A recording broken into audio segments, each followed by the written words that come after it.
नमस्कार। प्रवास action news नाटक और आप सभी का स्वागत है। रक्षा मंत्री राजनाथ सिंह ने कहा है कि सीमाएं कभी भी बदल सकती हैं और संभव है कि एक दिन पाकिस्तान का सिंध प्रांत पुनः भारत में शामिल हो जाए। हालांकि पाकिस्तान ने रक्षा मंत्री राजनाथ सिंह के बयान पर कड़ी आपत्ति जताई है, लेकिन देखा जाए तो सिंध सभ्यतागत रूप से हमेशा भारत का हिस्सा रहा है और सिंधी समुदाय भारत की सांस्कृतिक पहचान का महत्वपूर्ण प्रतीक है। राजनाथ सिंह ने भी कहा है कि सिंध का उल्लेख भारत के राष्ट्रीय गान में होने से यह क्षेत्र भारत की सांस्कृतिक स्मृति में स्थायी रूप से जुड़ा हुआ है। उन्होंने आगे कहा कि जैसे जैसे परिस्थितियां बदलेंगी, सीमाएं भी बदल सकती हैं और भारत अपने ऐतिहासिक व सांस्कृतिक अधिकारों को लेकर सतर्क है। इसके अलावा भारतीय सेना की वेस्टर्न कमांड ने राम प्रहार नामक एक महीने लंबे बड़े युद्धाभ्यास को पूरा किया है, जिसमें 20,000 से अधिक सैनिकों और वायुसेना की टुकड़ियों ने भाग लिया। इस अभ्यास में पाकिस्तान सीमा के पार पंजाब सेक्टर में संभावित आक्रामक अभियानों का सिमुलेशन किया गया।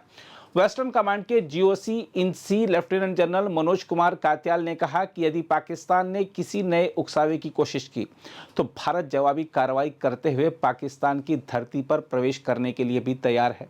यह अभ्यास उन स्थितियों की तैयारी के लिए किया गया जिनमें पाकिस्तान ने पंजाब में नहरों व अवरोधों को भारतीय टैंकों और आर्म्ड यूनिट्स के खिलाफ बाधा बनाए हुआ है। यह दो समाचार हमने आपको विशेष रूप से इसलिए बताए ताकि इनके आधार पर हम स्थितियों का विश्लेषण कर सकें।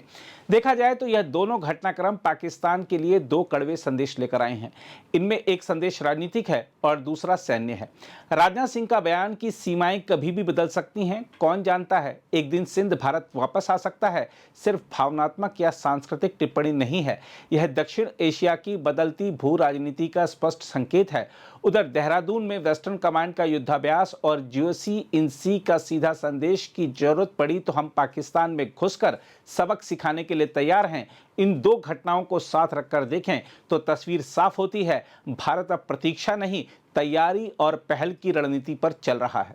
राजनाथ सिंह का बयान पाकिस्तान के लिए असहज करने वाला है, क्योंकि इसमें सिर्फ इतिहास का हवाला नहीं है बल्कि भविष्य की भू राजनीति का संकेत है।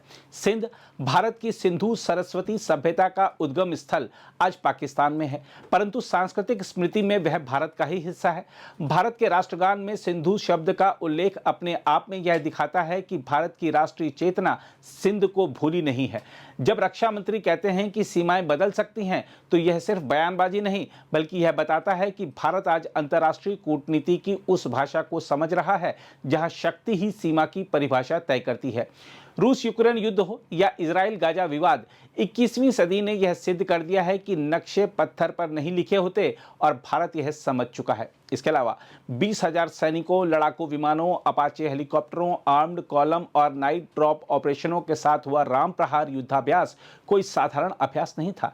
यह पहली बार था कि उत्तराखंड के मैदानों में पंजाब सीमा की भौगोलिक परिस्थितियों को मिलाकर पाकिस्तान के खिलाफ संभावित तीव्र आक्रामक कार्रवाई का सिमुलेशन किया गया।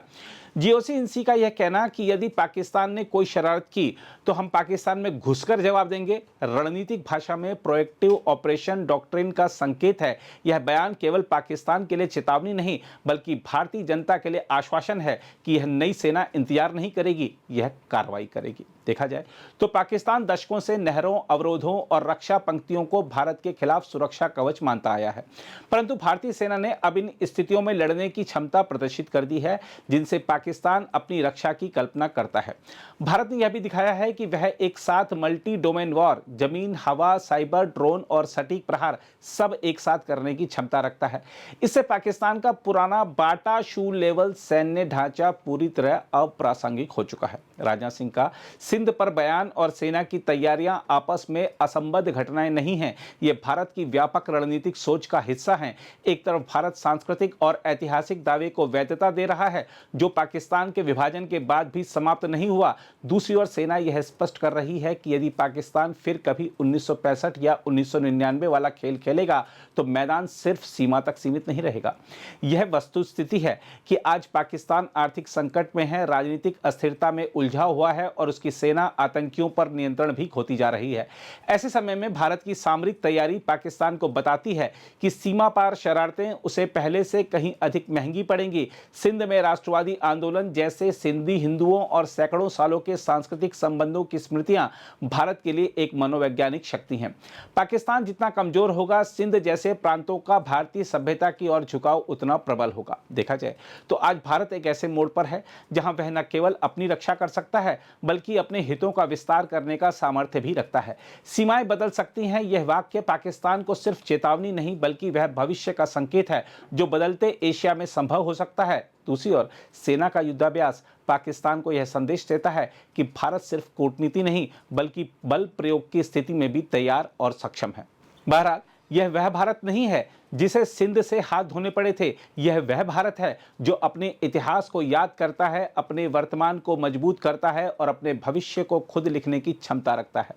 सिंध की सांस्कृतिक पुकार और पाकिस्तान को दी गई सैन्य चेतावनी दोनों एक ही दिशा में संकेत करते हैं कि भारत अब परिधि पर नहीं केंद्र में खड़ा राष्ट्र है और आज का भारत स्पष्ट संदेश देता है कि उकसाओगे तो पछताओगे, इतिहास बदलोगे तो सीमा भी बदल सकती है। खैर, आइए देखते हैं राजनाथ सिंह का वो बयान जिससे पाकिस्तान को जमकर मिर्ची लगी है।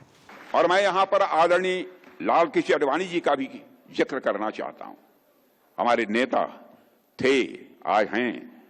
आडवाणी जी ने अपनी एक पुस्तक में लिखा है कि सिंधी हिंदू और विशेषकर उनकी पीढ़ी के लोग अभी भी भारत से सिंध को अलग करने की बात को स्वीकार नहीं कर पाए हैं।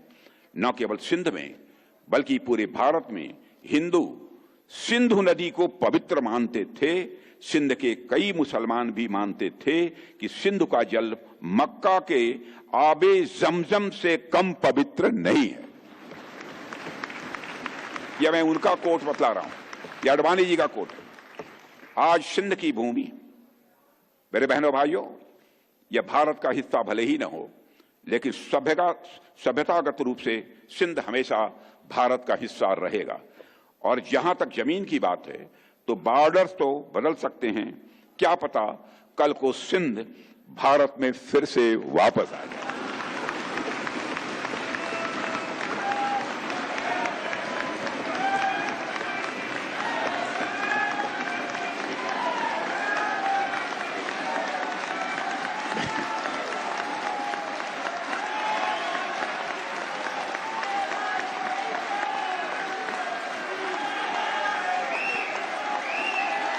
लेकिन सिंध के हमारे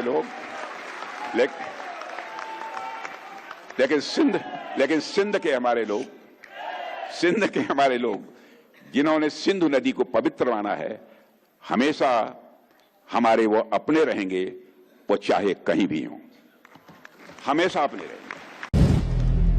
अगर आप भी लेना चाहते हैं देश दुनिया की तमाम जानकारी तो आज ही सब्सक्राइब करें हमारे चैनल को। साथ ही नीचे दिए बेल आइकन को जरूर दबाएं ताकि हर अपडेट आप तक पहुंच सके।